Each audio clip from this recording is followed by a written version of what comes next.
What's going on, everyone? Good morning. Welcome to the Pizza Buffet live here on the Forward Progress YouTube channel, part of the Hammer Betting Network, powered by Pinnacle Sportsbook. I'm Rob Pizzola. I'm here with you for the next hour, breaking down today's NFL sides and totals. I'm very rested. I got plenty of sleep watching Michigan, Iowa, FSU, Louisville last night in two of the worst football games that I could have possibly sat through. And if you don't think I'm giving you my college football opinions right now, you're wrong. I'll keep it very brief before I get into it in the NFL. Number 2, Washington. Number 3, Texas. Number 4, FSU. If you're not going to do that, then why even play the regular season games? People get too caught up in, what would the spread be between this team and this team on a neutral and whatever. It doesn't matter what the spread would be. You're picking who's made the best case over the course of the entire season. I don't think you can deprive FSU. No SEC team. It is what it is. It happens. Anyways, I'll move on. I know people are sick of this shit. I'll move it on. As always, I have to let everyone know I don't have an edge at this time. It's very likely that you have an edge either. It's not a personal shot at you. I'm just being real. We got Pinnacle Sportsbook offering 100K limits on NFL sides right now. It's a lot of money you can get down. If you had an edge, if I had an edge at this time, probably not doing this show. Probably ripping into 100K markets, be on the beach, having some margaritas. That's not the case. My edge comes from betting earlier on in the week, which is why I do shows on Sunday, why I do shows on Wednesday. But we're going to bet the NFL. People are going to bet on Sundays. Just remember, if you're going to do it, don't take my advice like it's gospel. I'm going to break down the games as I see it. And of course, please play responsibly. Last week, you might remember, I shared some totals on the show. Looking at the board right now on my left here, probably going to be very totals heavy again today. I can't pick where the edges are going to be. I just run my numbers. I compare them to the market. And then we go from there. Appreciate everyone who's in the chat already. Just as a reminder, before we get started here, smash that like button down below. It helps people find the content in real time. Goes a long way, so just smash that like button down below. If you're new here on Forward Progress, consider hitting that subscribe button down below as well, as we got tons of content over the course of the week, including 2 shows on Sundays, this one, and then tonight, 8 p.m. Eastern time, where we break down the opening lines for next week. And of course, as a general reminder, I always preach line shopping here on Forward Progress. It is one of the most critical aspects of sports betting. If you're going to bet NFL on a Sunday morning, at the very least, have 3, 4, 5 different sports books where you can bet the best price instead of just betting the only price that you have. And if you're going to do that, make sure Pinnacle is one of your sports books because they have everyday competitive odds. Over the course of the show, I pull up the odds board here. You're often going to see Pinnacle has the best price in market. So bet smart. Bet Pinnacle, your trusted sportsbook the past 25 years. And if you are going to sign up to Pinnacle in Canada, use code HAMMER when signing up. It does help support the show. You must be 19 plus, not available in the US. And of course, once again, please play responsibly. All right, let's get into it. I see a lot of the usual in the chat and some new ones as well.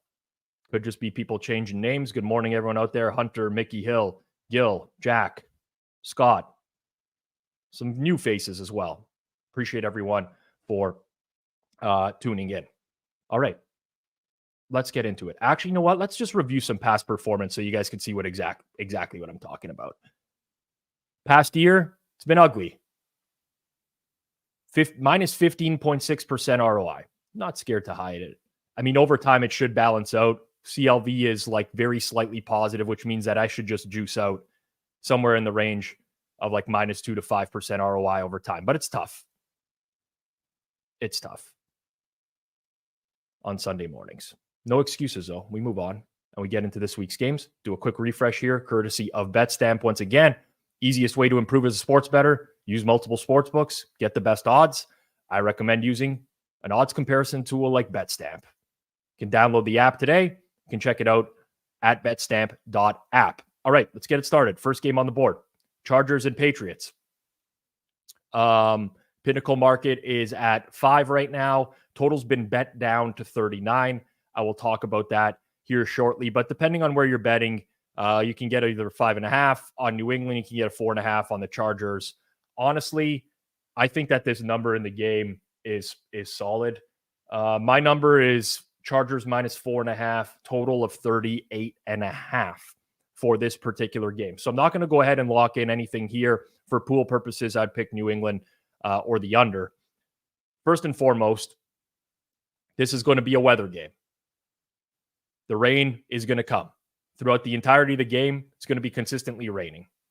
Not torrential downpour, but like we're looking at moderate rain the entire game. That has a tangible offensive impact. It's not super windy, but when rain's coming down hard consistently, it does have some sort of tangible impact on the game.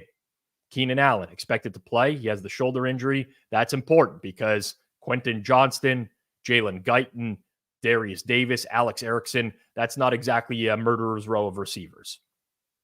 The Pats have a sneaky injury loss as well. Demario Douglas in their receiving core, out with a concussion. Kendrick Bourne still on IR. Obviously, he's tore his ACL. That leaves Devontae Parker, Juju Smith-Schuster, Tyquan Thornton, Jalen Reagor, Matthew Slater. That's their wide receiver room. You know in Home Alone, where Kevin looks at Buzz's girlfriend on the picture and says, woof, that's me looking at the New England Patriots receiving core. Huge woof to the Patriots receiving core. This offense has no explosion. It's Bailey Zappi starting. It doesn't matter who the quarterback is. They do not produce explosive plays. You take away a player like Demario Douglas that's capable of that, and it's going to be even worse. With Bailey Zappi on the field this year, they've recorded an explosive play 7% of the time. That would rank second last in the entire league. It's only marginally better with Mac Jones. But this is a conservative offense, and I imagine it's going to be even more conservative this week with a backup quarterback. The mistakes last week, the interceptions last week for Mac Jones against the Giants. I think New England's going to run the ball a lot. I think they'll play a lot of two tight end, which could work. The Chargers are very bad against both the run and two tight end, but I'm not holding out a lot of hope. The Chargers at least have a quarterback. Herbert, so far this year, when he's pressured, not great. When he's not pressured, pretty solid. The Patriots don't generate pressure since Matthew Judon went on IR. That's been a challenge for him altogether. But the problem is, like, you got Keenan Allen dealing with a shoulder injury. You got the Patriots who are very likely going to double Keenan Allen and make someone else beat them. I don't see a ton of offense in this game. Totally agree with the move down, which is probably just a weather-related move, but I think matchup-related as well. I like the move down in this game. So, New England for pool plays, but, you know, I've been leaning towards New England probably in 2/3 of their game this year, and they don't cover spreads, so they're just awful. Gross game, as Jack says, just awful. Free 88. I agree. I'll move on. I'll move on to the next one. The Detroit Lions, and it's the New Orleans Saints. Checking out the current market right now. Settled in basically here at 4.5. Juice slightly towards the Saints on this one. Total's been bet up over the course of the week to 47.5. Went through 47 or went off 47 yesterday. 47 being somewhat of a key number when it comes to totals. My numbers in the game, which I'll make a habit of doing for every single game, is Detroit minus 3.75-ish and a total of 47. So another game where I would slightly lean to the underdog, but I'm not quite getting the price that I need to bet New Orleans. Detroit loses their middle linebacker, Kanish's boy, Alex Anzalone. Hand injury, not going to play today. For New Orleans, this is what we've been talking about all week. They recalled a couple of wide receivers off the practice squad yesterday. It does appear, though, Chris Olave cleared concussion protocol. He's going to play today with Rashid Shaheed out, Michael Thomas on IR. That's a big deal because the rest of their receiving core is A.T. Perry, Lynn Bowden, Keith Kirkwood, and Marquez Callaway. Not great. It's not only not great on the offensive side of the ball, defensive injuries. Marshawn Lattimore still on IR. Marcus May's out at safety. Pete Warner's out in the linebacking core. He's dealing with shoulder and oblique injuries. But really, what we have to do here, team, is keep an eye on Cameron Jordan, who's a game-time decision with a bad ankle. Because the Saints already do not have like this deep pool of elite pass rushers. If Cam Jordan is out, that is a big problem for them. In terms of the X's and O's, Jared Goff struggling with turnovers lately. 6 turnovers in the past 2 weeks. In the first 9 games of the season, he had 5 turnovers. What's happening? Well, a little bit of schemes that Goff has struggled with, generally speaking, but also he's been taking more hits. Last couple games, he's been hit or taken a sack on 23% of his dropbacks. It's the second highest rate in the league in the last couple of weeks. That's going to lead to turnovers. This is why Cameron Jordan's status is very important for the game as a whole. If he's out, I think the Lions are going to score. If he's in, you have more opportunity to generate some stops. I still think the Lions are going to score, but maybe you get some positive turnover, plus turnover margin for the Saints in this game. Saints play a lot of man coverage. Jared Goff, 17th in EPA per play against man in the league. 10th against zone, so slightly worse against man. Not a big deal. Now, the Saints last week against the Atlanta Falcons had 5 red zone drives. And stop me if you've heard this before. 0 touchdowns. This was their MO early in the season. Move the ball down the field, can't score in the red zone. Then what happened? They found that they had Taysom Hill on their roster in like the mid part of the season and said, hey, you know what? Maybe we're going to use this guy a little bit more. And that's going to lead to some productivity in the red zone. And it did. And guess what? Now teams have kind of figured it out and they're back to square one again. They can't score in the red zone. That's a problem. And that's what makes me very hesitant to back New Orleans. I don't like the Lions defense whatsoever.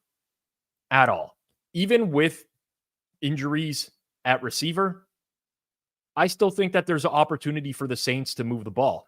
In fact, the Saints have done this well this year. They're good between the 20s. It's just at the end of the day, I do trust the Lions more to score touchdowns in this game. For those of you who watched Forward Progress last Sunday night, you're probably holding a good number on the Detroit Lions in this game. You know, we talked about the positive upside that they had with the Saints injuries, but at these prices, I don't know that there's anything to do. I don't know if there's anything to do. I can't get to the over in this game just because of the way that the Saints do find ways to not score touchdowns. Next game.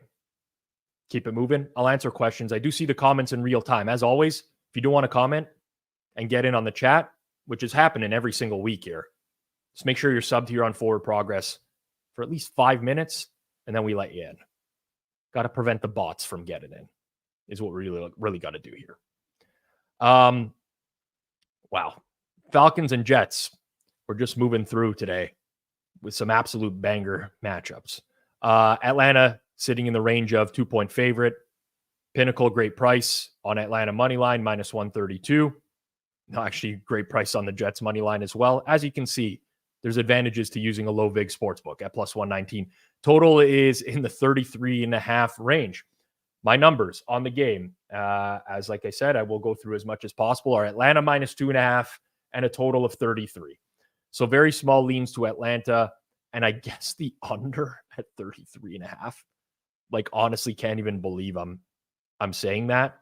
There's going to be rain, but most of the rain is coming right now.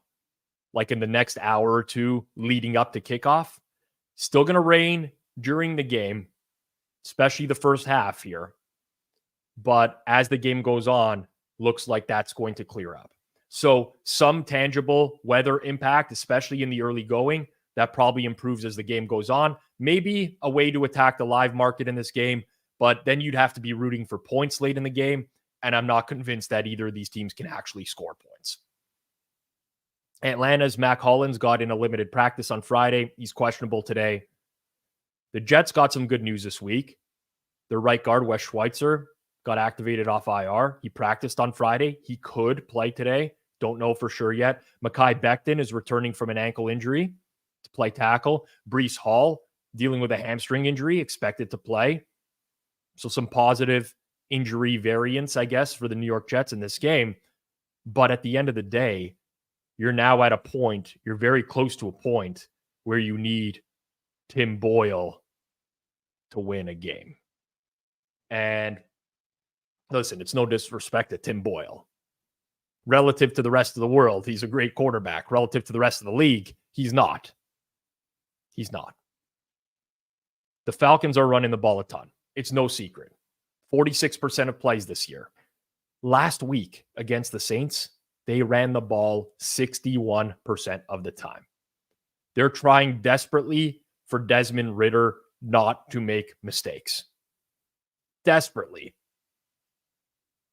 Are they going to be able to run on the Jets?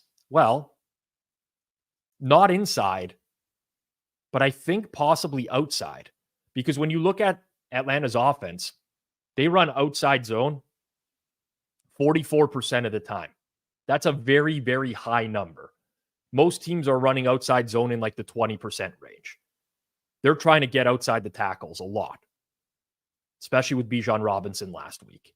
The Jets defense this year against outside zone runs is giving up a 57% success rate. 33% or worse against every other type of run, but 57% outside zone. This is where they can be attacked.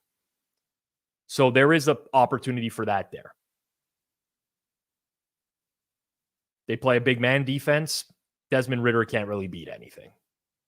Calling it out for what it is.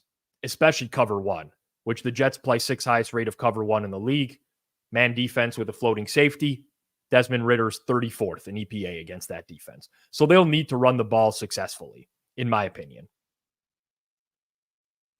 Either that or generate some turnovers from Tim Boyle. That can happen.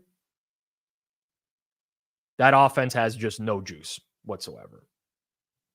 Like they haven't scored more than 13 points in almost 2 months as an offense.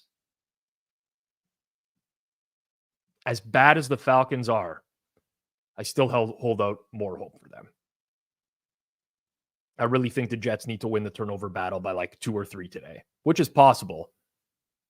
But if both teams are going to play a clean game, Atlanta at least has something offensively, in my opinion. All right. Still no plays.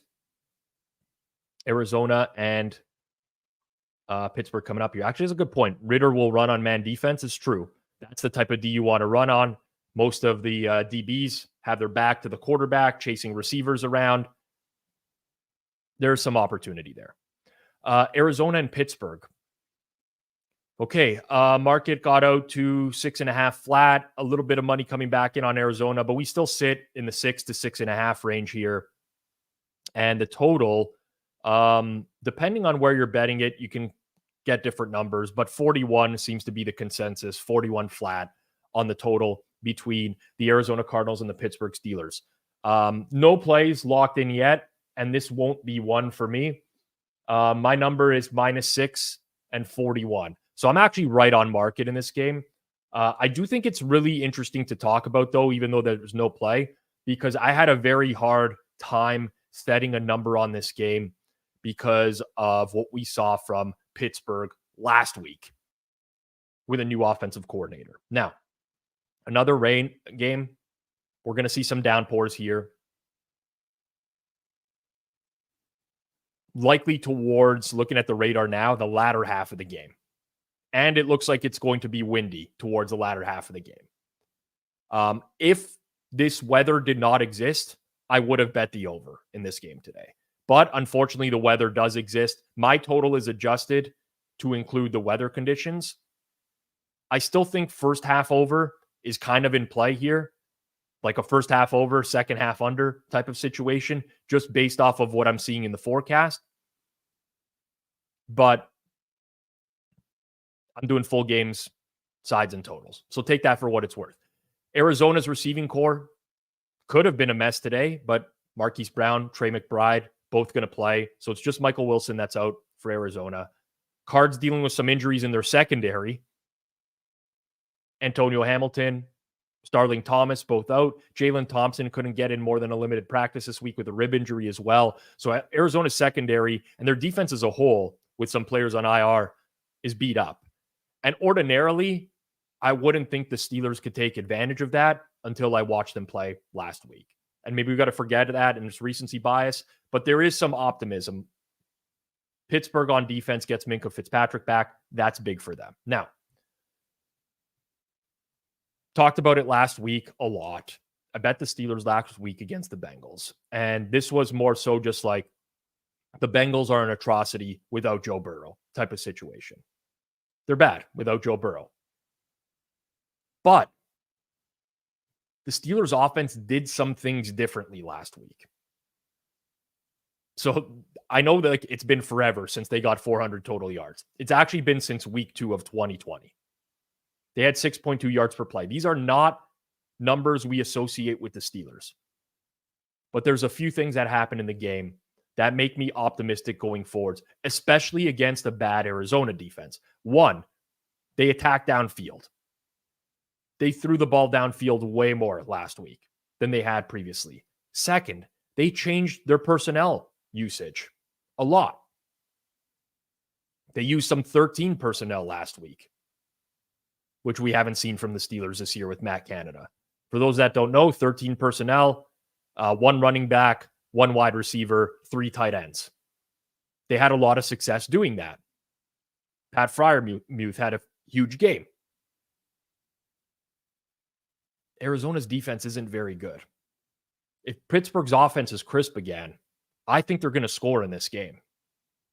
I really do. They have the luxury of the running game as well.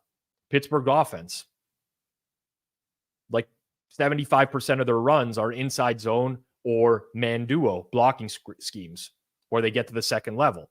They do that very well. Arizona cannot defend those concepts, especially the man duo concept where they give up 51% success rate. So Pittsburgh's offense, especially in the early part of the game without bad weather, I think this is a good opportunity for them. It's a matter of whether or not Arizona can match. And apologies, it was just mentioned like a minute ago. TK Stan, I think, was the guy who said it. But Pittsburgh's a man defense. What does that mean for Kyler Murray? Well, he didn't run last week, and that's why I'm like worried about Arizona. Are they gonna take the shackles off Kyler Murray and say, go back to what you were doing before? Or are they scared? Are they trying different things with him? I don't know. If I had some like strong belief that Kyler Murray takes off when Pittsburgh's playing man and uses his legs a lot more, I'd like Arizona. My number would switch more towards Arizona, but I'm not convinced that the Cardinals coaching staff is going to do that just yet. I really am not. It's almost like they've told them, hey, calm it down, sit in the pocket, throw the ball, let's not get you injured type of situation. So tough game, very interesting handicap.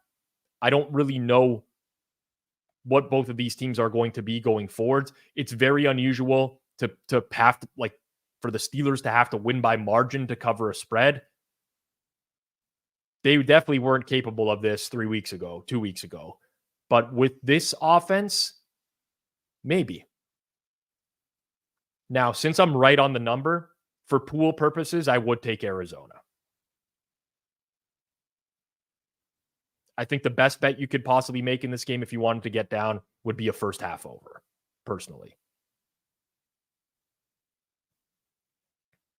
All right.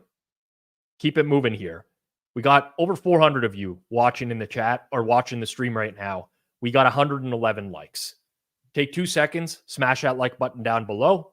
YouTube loves it when people hit the like button. YouTube loves it when people comment. Do all of that stuff. Goes a long way. I'll do these forever as long as we continue to get views and we continue to grow these. So if you find value in it, just smash the like button down below. If you don't find value, you don't have to give me a pity like, but why are you watching if you don't find value? Right?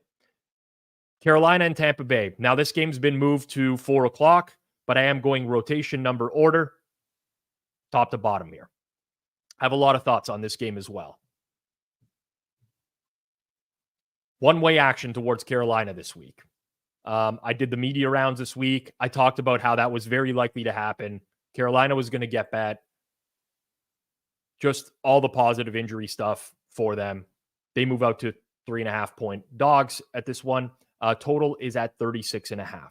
Now, I'm going to give my number here first, which is Tampa Bay -4 and a total of 35.5.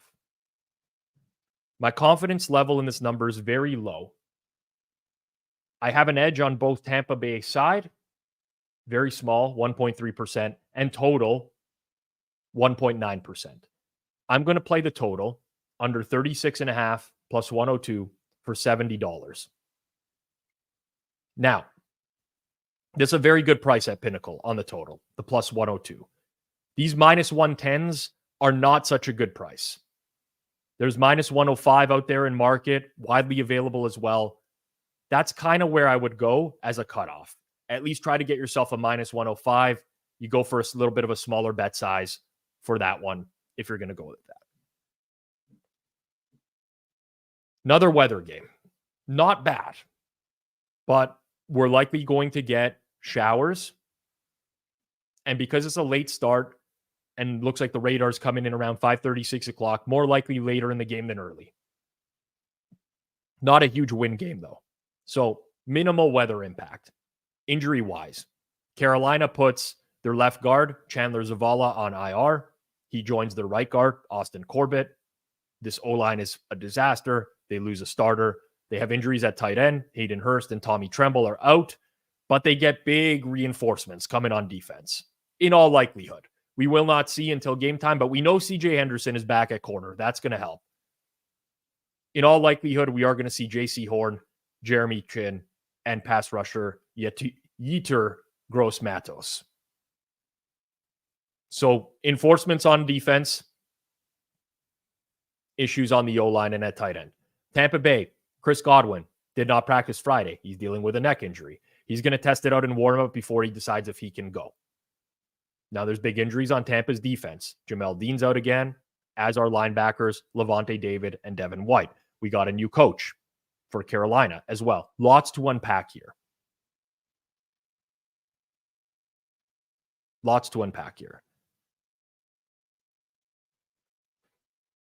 Panthers are terrible. I don't know that this people love to play the coaching bump, right? Frank Reich is out, new coach comes in. What exactly is going to change? Like, to me, the Carolina Panthers were not an unmotivated team. They just suck because they cannot score offensively.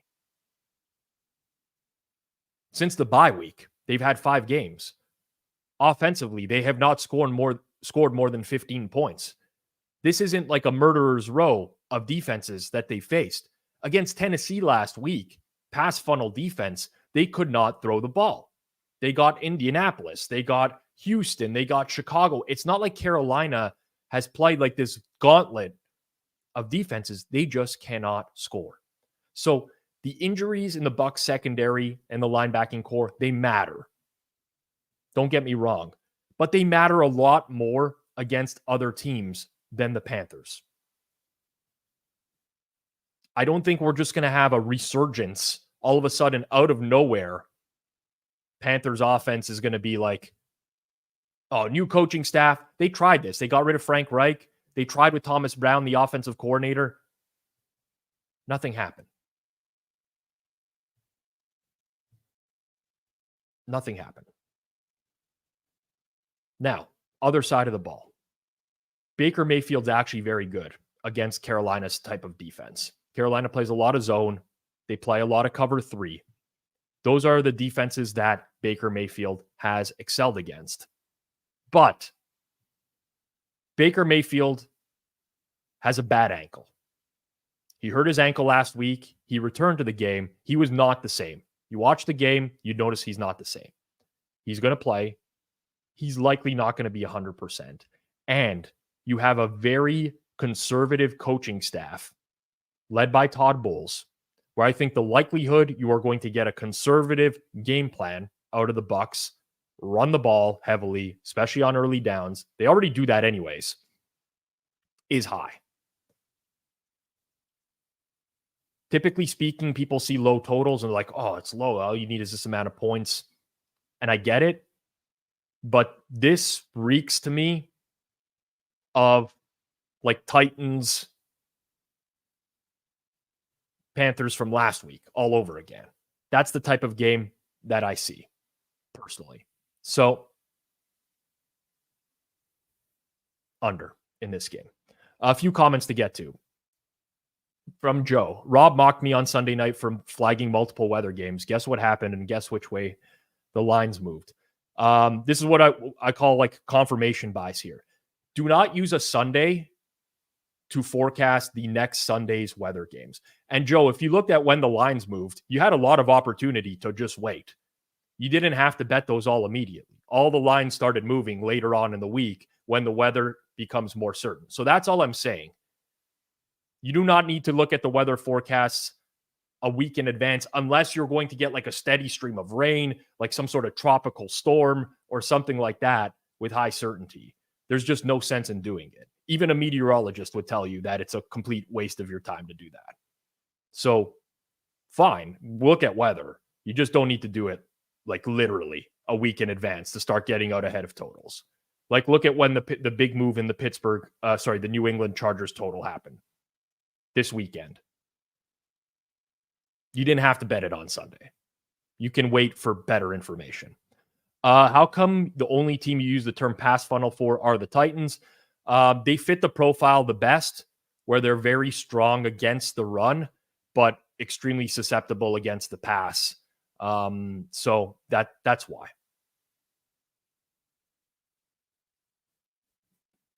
But Joe, I mean, I don't want to get into this argument, but what you're saying makes no sense. You do not need to beat the mark. You can just wait for better information and not lose the original numbers. You are taking a massive gamble for no reason. So sure, you can bet them on Sunday night. If they're not going to move till Thursday or Friday, you're taking a gamble for absolutely no reason whatsoever. And in fact, I did look at the weather reports when you sent them on Sunday night. They looked way worse than we're actually getting this week. Way, way worse. So they actually technically were wrong. A lot of these games are not even going to rain anymore, including Washington as an example. Let's just use our brains here. It's okay to victory lap because there's going to be some rain in a few games today. I get it. But let's actually just use our brains for a second here. Because you could have made the exact same bets on Thursday with better information. Keep it going here. Indy and Tennessee. Back to the 1:00 games. Indianapolis -1 on the road. Kind of been in and around that range all week in like the -115 to -120 money line range. Total is 42. I make this game very close to a pick'em. Indianapolis, a very small favorite. I make the total in this game 43. I'm going to play the over 42 for $75 at -104. Again, great number, Pinnacle. That's why you should bet there. But most of these 42s, some 41.5s on the board, rare numbers out there, I think are still worthy of being played in this range. A little bit scary, obviously. We never know anything with certainty when betting the NFL. We got the Colts losing Jonathan Taylor. It's a multi-week thumb injury. He's still missing their cornerback, Juju Brents, starting corner for them. Bad quad. Ryan Kelly back on the offensive line. Hopefully he doesn't get another concussion. He's had 2 this season, but he's back. Upgrade the O-line there. Tennessee, likely getting Treylon Burks back on offense today. Also returning off of a concussion. Not confirmed yet, very likely. That's a big boost to the Tennessee's offense. Gives them another threat outside of DeAndre Hopkins. Now, Will Levis, very wide range on what he can be. But if we just examine what Will Levis has done well this year, he's done well playing against zone coverage. If we look at his EPA, of all the quarterbacks who've started a couple games this year in the NFL, he's 13th in EPA against zone. He's 35th against man. The Colts play the most zone defense of any team in the league, 83%. And they don't even do it well. Heavy zone defense that doesn't do it well. And when I say they don't do it well, I mean, look at who they've played in recent weeks. Mac Jones, Bryce Young. Like, these are making the defense look better than it is. Even success rate wise, those quarterbacks had some success. Another thing that Will Levis has really struggled with in his young career, the blitz. His yards per attempt against the blitz is 4.7. Look at the teams that Will Levis has faced this year. Blitz-heavy teams. Steelers, Panthers, Bucks, Jags. You know who blitzes at the lowest rate in the entire league? The Indianapolis Colts. What the Colts bring on defense, in my opinion, and like no run stopping ability whatsoever, is why I actually think this is a very good matchup offensively for the Titans. Now, that doesn't mean the Titans are scoring 35 or 40 or whatever. Who knows? Maybe there's like some more explosive plays today altogether. But I do think this is going to be the best offensive performance we've seen from the Titans since Will Levis first time around. Problem is the Titans defense. And here's the thing, with the exception of some very dumb teams like Carolina who can't pass the ball, most people attack the Titans in one way, through the air, because they can't really defend it. And I like the Colts coaching staff. I like Shane Steichen. He's been known over his career to attack the weaknesses of opposing teams. I think the Colts get after it. I think we see a high scoring game. 42 to me, a little bit low. Like I said, I priced it at 43. Small marginal edge, but we go for it there. If I was going to pick on the spread, for those who are looking for pool picks, I would take the Titans at this price. Just barely. Dolphins and Commanders. A little bit of action on Washington this week. This touched 9.5. I think like some really juiced 10s as well at one point. We're down to 8.5, pretty much market consensus. Total at 49.5, minus 103. My number on the game is Miami minus 8.5, and the total is like 50.7. Just going to keep it consistent and go in here again and bet the over in this one, and I'll talk about it after I lock it in. $80 over 49.5. I do believe that this game should start with a 5. And I mean, if you wanted to go team total over one way, you know, you can guess which side. I wouldn't hate that either, but I like the full game total over. Weather-wise, rain's going to clear just before kickoff. Might get like a few drops here and there. Looks completely fine from a weather point of view. Wind, not an issue. So really no impact to scoring, in my opinion. We'll keep an eye on the left side of that Finns offensive line. Although, like, it matters when you're missing good players, but it also doesn't matter a lot for this matchup, in my opinion. But left tackle Teron Armstead, left guard Robert Jones, 3 times limited practice this week. I expect both to go, but we'll see. Devon Achane coming back from his knee injury. Jalen Phillips out for the year, torn Achilles on defense. Now, Washington, without cornerback Emmanuel Forbes, wasn't good this year as a rookie, but they don't have much depth. They're without defensive end James Smith-Williams. I talk about this every single week. I'd almost never bring up James Smith-Williams, but they traded away 2 notable defensive ends at the trade deadline. it matters. The Commanders just love to give up big plays. They give up big plays. Thank you, Connor, for letting me know that Armstead is active and Javon Holland inactive. Another blow to the defense as well. 20-yard plays allowed this season. The Commanders have given up 59. It's an absurdly large number. It's the highest in the NFL. Miami is the team that takes advantage of this. I mean, Washington last week gave up 8.5 yards per play to Dallas. Without Chase Young and Montez Sweat, they just don't have it. It's a bad, bad defense. They fired Jack Del Rio. Is that going to change anything? I highly doubt it. And if you look at like what they've done recently as well, these are not like crazy games. Tommy DeVito moved the ball on them. Geno Smith, Mac Jones moved the ball on them. Like this isn't even close to what they're going to get from Miami this week. Miami's going to score. When Miami plays bad defenses, they score. They played the Giants. They scored in the 30s. They played the Chargers early in the year, put up a ton.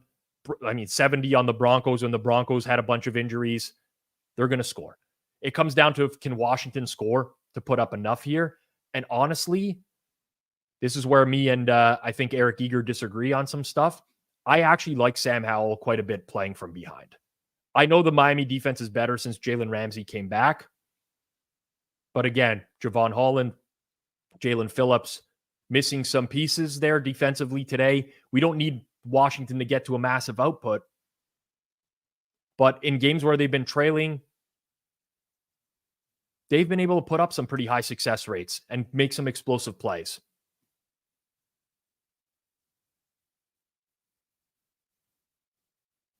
I think the number's a little bit too low.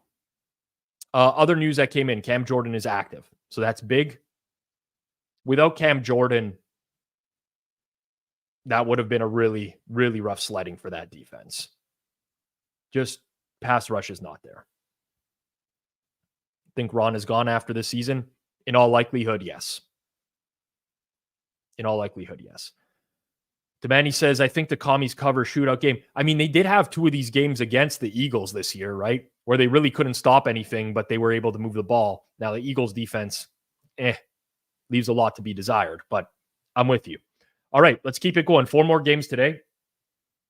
Denver and Houston is going to be our next stop. Very interesting game. Kind of been back and forth, right? Like Houston early release in the week, got driven up to 3.5, money back yesterday, and then like a little bit more money Houston today, but not able to take it off of the 3. Total's been fluctuating. We've settled in at 47, 47.5, depending on the book. This is a good price, in my opinion. So I'm like in the 3.25 range for Houston as a favorite. I guess closer to 3.5, total of 47. So I don't have a strong opinion on this game, but I think it's still worth talking about. I mentioned this on Forward Progress last week, but Forward Progress Sunday night edition last week, which you can tune into tonight at 8 p.m. Eastern time. I'm kind of looking for spots to fade Denver, but they're not egregiously overpriced. From an injury perspective, Kareem Jackson still suspended for trying to end Josh Dobbs' life a couple weeks ago.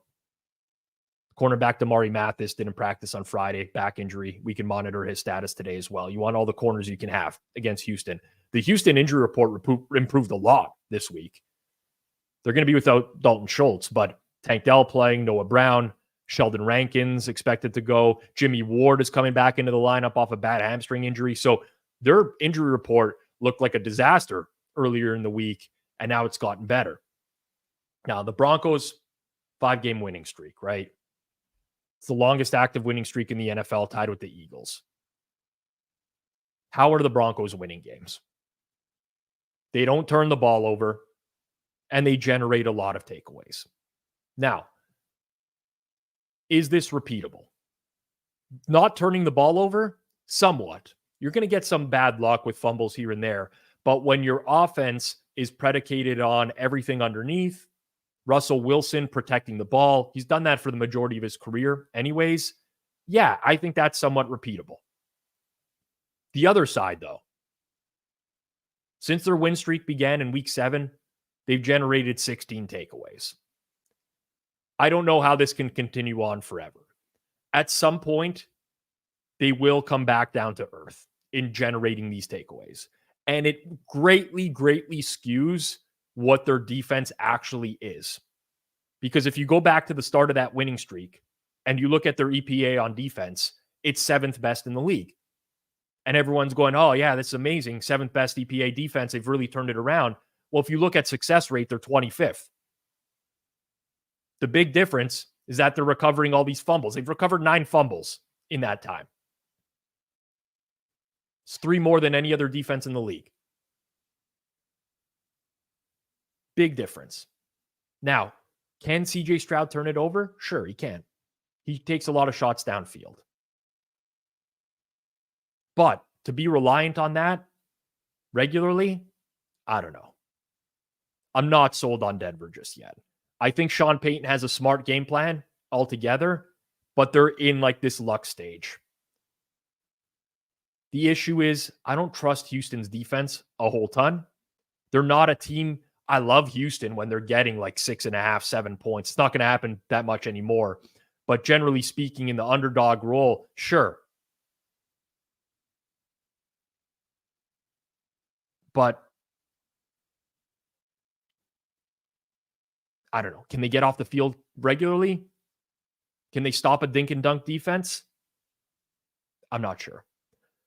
I really wanted to play Houston here. It's just not the number to play Houston here. It is what it is. We move on.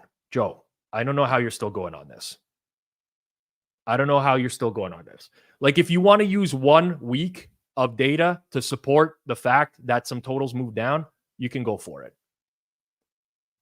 There have been so many instances in the history of the NFL where the Sunday weather report for the following week looks like a catastrophe, and then nothing ends up being a catastrophe.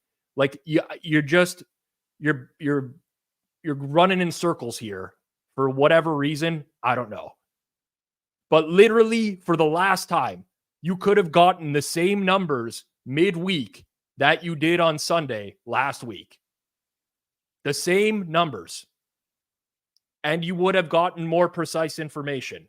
My point was wait for more precise information because the market is not going to move off of these numbers. If you cannot grasp that point, I cannot help you. I'm glad you got CLV. You also could have got the CLV with better information if you waited. That's all I'm saying. Take a deep breath, step away from the keyboard. It's okay. It's fine that some games still ended up being rain. There's games that didn't end up being rain. It's okay. Life will go on. And it's going to go on with the 49ers and the Eagles. A banger of a matchup that I'm very much looking forward to. Steady stream of San Francisco money this week. Up to -3 plus 105 at Penny. That's the best -3 in market. If someone does want to bet San Francisco. Total in the game up to 47.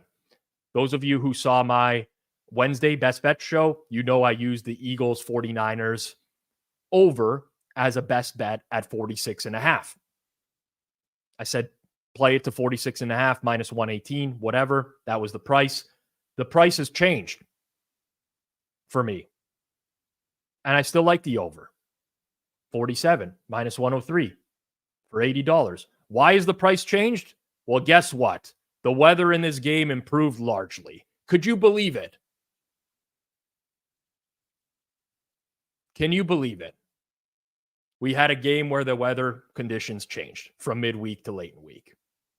The rain looks to be clear here by kickoff. It's going to be wet in Philadelphia, where we've gone from what was expected to be a game where it was going to rain throughout to a game where it's not going to rain throughout.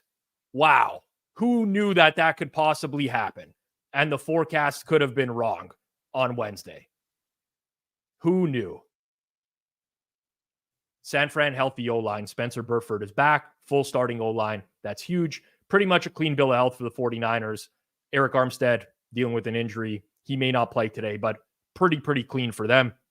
Philly has Lane Johnson at right tackle. Dallas Goedert's out again with a forearm injury. Fletcher Cox, 3 times, did not practice this week. Got a groin injury. Philadelphia's deep on the D-line. That's still a loss to them. Zach Cunningham out in the linebacking core. Zach Cunningham's not a household name. That's a problem against this team. Now, I do want to start with, the scheduling spot. We all know. I don't have to regurgitate this information by now. I don't have to regurgitate this information about the spot for Philadelphia, the rest, overtime, the amount of snaps that they were on the field, whatever. We all know that by now, so I'm going to skip over that. I want to start, the Eagles are not a fraud. I think that they have a bad defense that can very easily be exposed. But when you go and beat all these good teams, Cowboys, Chiefs, Bills, right? Go back to earlier in the year, they're beating teams that are above 500, the Dolphins, right? I know a lot of these are close games, and a lot of them can go either way. It's still a very good football team. So people just have to rein it in a bit. I think some people are like, this team is like a fraud. They have very much a chance to win the Super Bowl and the NFC. Are they worse than the 49ers? Absolutely. But dial it back here with the Eagles fraud stuff. Now, bad matchup for them. Eagles play a lot of cover 1 on defense. Best quarterback in the league, actually second best against cover 1, Brock Purdy. The Eagles cannot defend the middle of the field. Cannot. Cannot, will not, can't do it. Can't do it. They're going to get torched over the middle of the field by a team that torches people over the middle of the field regularly. It's going to happen. San Fran is very good at exploiting defensive weaknesses. I expect explosive plays. I expect them to move the ball because guess what? Everyone's moving the ball on Philly. George Kittle, big game. Christian McCaffrey out of the backfield. Debo, Brandon Ayuk running routes over the middle. Lots of yards after catch. This puts Philly in a situation where they have to score. And I like Philly in this spot, especially for an over. They play fast. They take shots downfield. If you go back to the NFC Championship and look at how they played the 49ers, everyone's scared to take shots against the 49ers defense last year. Hurts was attacking downfield. They were getting after it. So personally, I like San Fran's opportunity to score in this game. And I like Philadelphia when trailing to keep the pace moving and get it going. Rob, what do you like for the side in this game? If you force me to pick at these numbers, I would pick Philadelphia. But I think it's kind of settled in the right range. There's just a lot of situational factors working against the Eagles and a bad stylistic matchup with this team. But is it more likely the Eagles lose by 2 and win the game than the 49ers win by 4? I think so. Marginally, yes. Touchdown my pants is what I'm relying on. Love the name, by the way. If Philly's behind, they push it hard. Bingo. They're a team that'll do that. All right, let's keep it going. A couple more games here today. I'm not going to cover the Monday Nighter because I don't have thoughts. So I'm just going to throw that out there. If you're waiting for me, the market moved on the game. There's nothing left to do. I don't want the Bengals. Thanks for coming out. Cleveland and the Rams. All right, so market here, it's kind of been all over the place all week.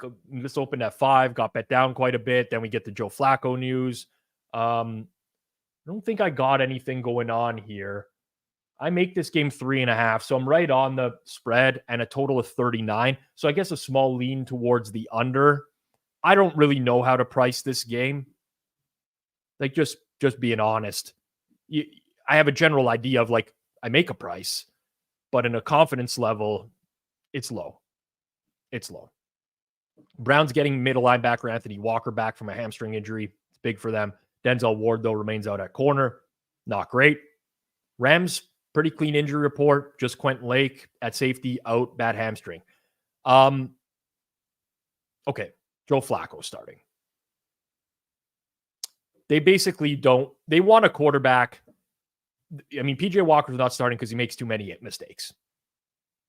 He just makes too many mistakes. They want a reliable presence there, play the field position game. I doubt we're going to see anything crazy and they're going to open up this offense. It's just like, go out there, hand the ball off, make consistent throws, pick up a third down occasionally. Don't throw an interception. That's what I expect out of the Browns offense today. The Rams are a heavy zone defense, top 5 in the league. PJ Walker's numbers sucked against zone because he threw too many picks. DTRs were horrible as well. So it's Flacco, in your career, you've had some success against zone. Let's just do it. Comes down to the other side of the ball. We've heard all week long, the Browns defense doesn't travel. They're amazing at home. They stink on the road.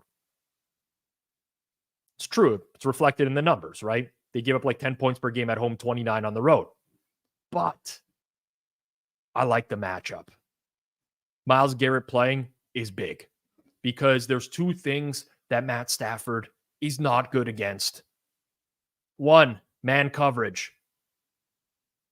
The Browns play the most man coverage in the entire league.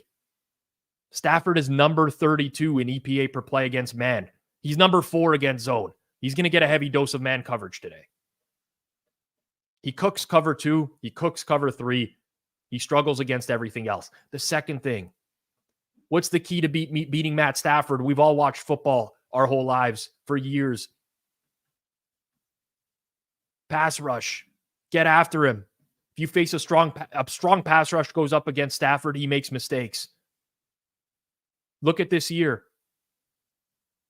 San Fran, Dallas, Philly, Pittsburgh. These are the teams that the Rams have really struggled to move the ball against.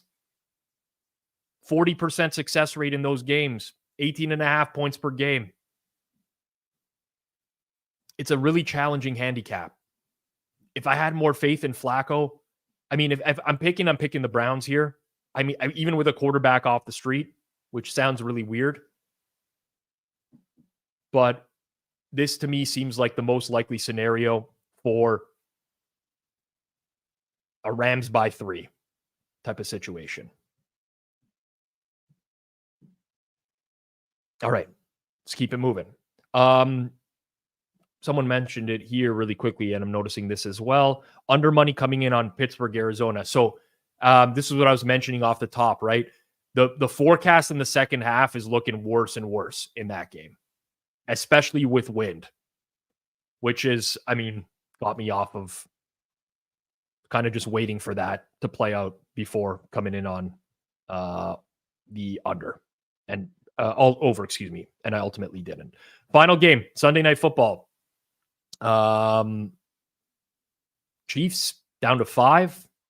Market making book like Pinnacle. So lots of Packers money this week.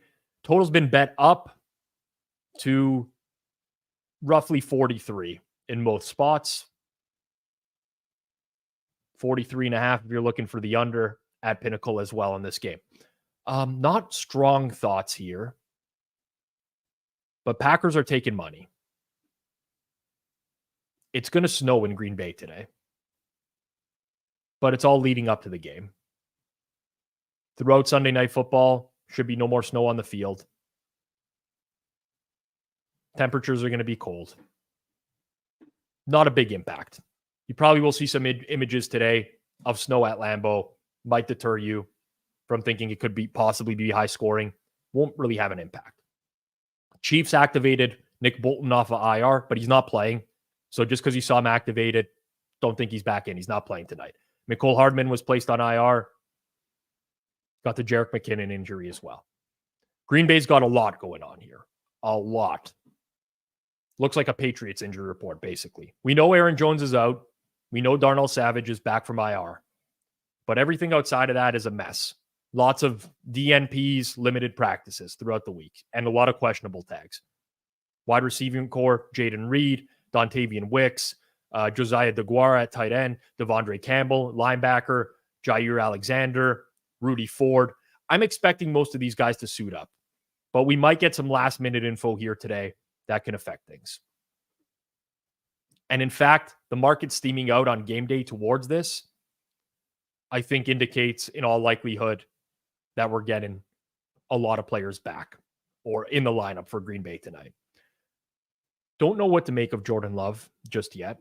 It's been impressive. Three straight games with 250 yards and multiple touchdown passes. That's actually the longest active streak in the NFL, if you can believe it. That's the quarterback play this year. He's played like a good quarterback in the last month. He's number 3 in EPA per play in the last month. Looks more accurate, comfortable, making better decisions. The issue that I have is quality of competition matters. He's faced the Lions, the Rams, the Chargers. He hasn't faced the Chiefs. Chiefs are number 4 in EPA on defense. They're solid. They don't give up plays downfield.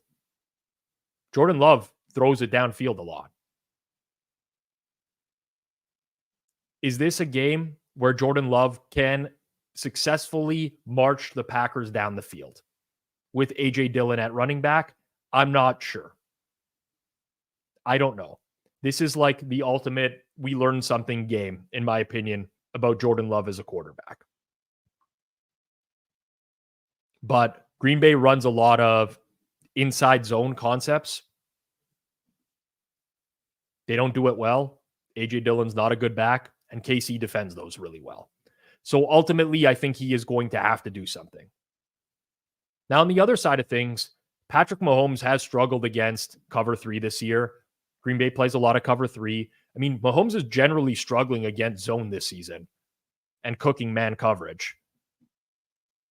But I don't see scenarios where the KC offense just gets shut down completely. My number in the game is KC minus almost 6, 5.75-ish, total 43. So I would take KC at this number for pick 'em plays or whatever, but it's not going to end up being a finalized bet for me. So it looks like, just reviewing the card here, looks like we're going to end up with just the 4 plays and totals again this week. Tommy totals over here.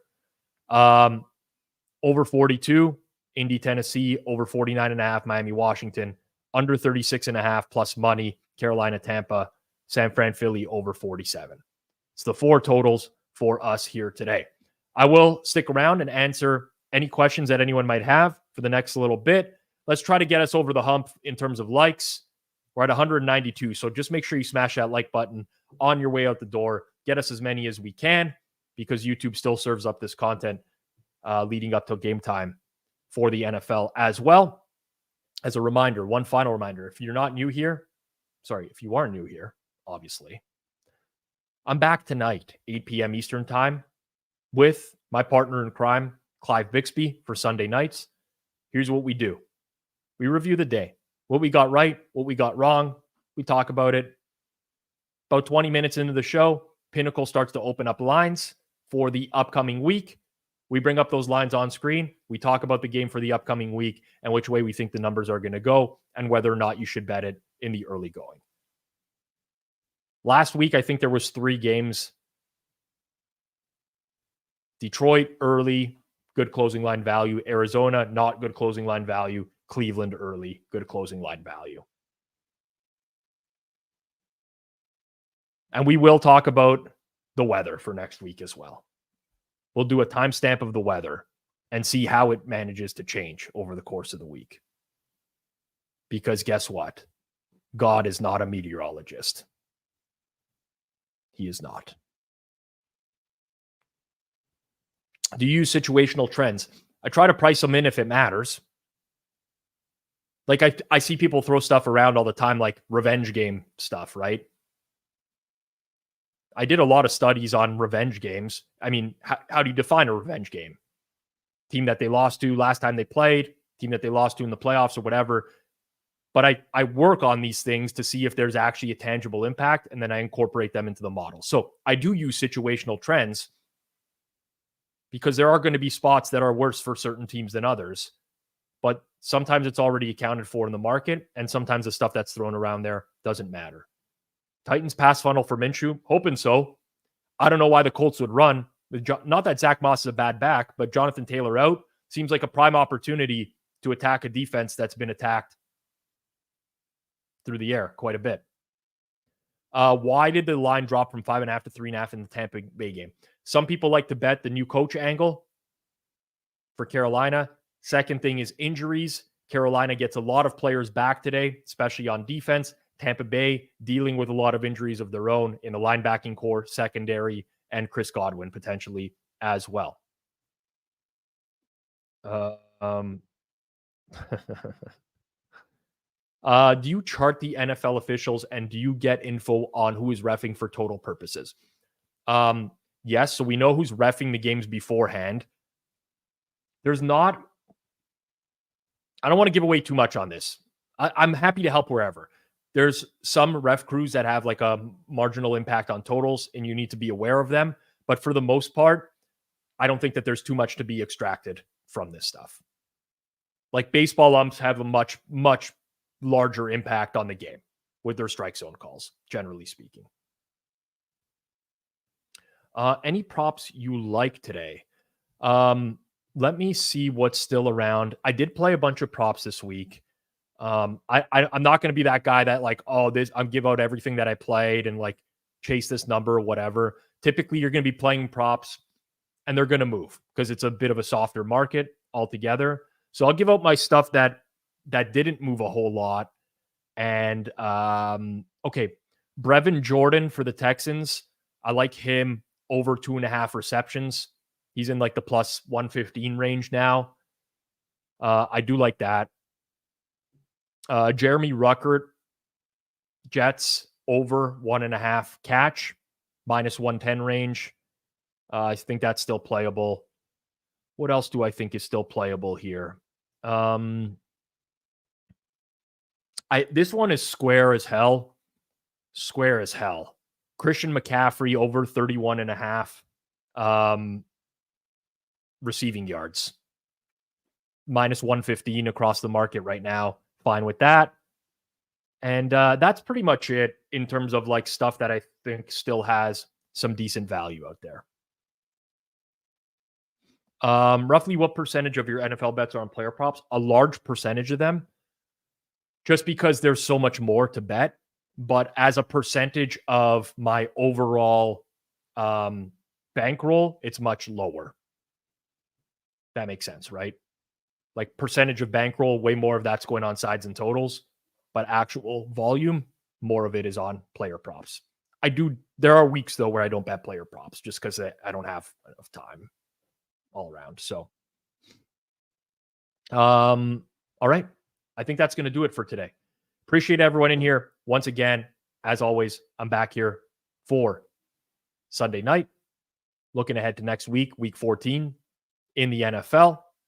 As a reminder, smash that like button on your way out. If you're in Canada, make sure you check out Pinnacle. I'm going to go as far as calling you a dumbass if you don't bet at Pinnacle in Canada. I don't know you personally, but it all adds up over time. Save yourself $5 here or there. Win $10 more on a parlay, whatever you're going to do. Check out Pinnacle. Everyday competitive odds. Use code HAMMER when signing up. Thank you to all my nails in the chat, per usual. Best of luck with your bets today, unless you're opposite me. And honestly, Joe, best of luck with your bets today, too. I'm actually glad you got closing line value on your bets. I hope you hit them. I don't cheer for anyone to lose unless I hate them. Very select few people. Or unless you're opposite with me, because I don't want to cheer for my own bets to lose. Everyone else, hope you're a winner today. This has been another edition of Pizza Buffet here on Forward Progress, part of the Hammer Betting Network, presented by Pinnacle Sportsbook. Enjoy Week 13 in the NFL, everyone. I will catch everyone back here tomorrow night. Tonight. Peace out.